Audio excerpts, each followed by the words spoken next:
There's a long list of things you cannot talk about on college campuses anymore because there's so much censorship. You can add to that list discussions about the brutal nature of the dictatorial regime in Beijing, China.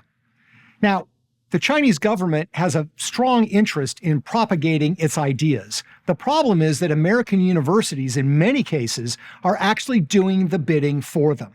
Consider the case of Yale University.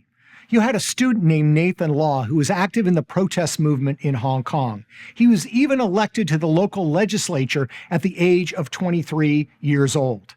The Chinese Communist Party didn't like him, they threw him in jail, and he eventually kicked him out of the country. So he decided to go to Yale University to get a graduate degree.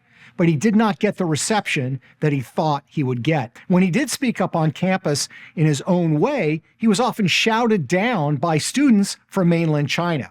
What did the university administration do about this? Nothing at all. They let him be harassed and they let him be shouted out. Why would a university like Yale do this? Part of it, a big part of it, is money.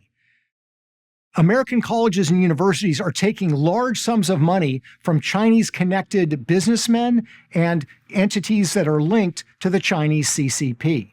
They take this money in a desire to expand the amount and size of the endowment that they have. The problem is that that money often comes with strings attached, and it's a problem not just at universities like Yale. There are many college campuses these days that if you were to say things critical of the Chinese regime, the university administrators would tell you to quiet down, or you might even be publicly reprimanded for doing so. This, to me, is outrageous. The problem here is not any sort of anti-Chinese bias. There are legitimate reasons to criticize the dictatorial regime in Beijing. In fact, I would even say that the biggest victims of this regime are the Chinese people themselves. So you're not being anti-Chinese when you criticize the Chinese Communist Party. You're actually playing a major important role in expanding the struggle for human rights in that country and around the world. But the universities don't see it that way.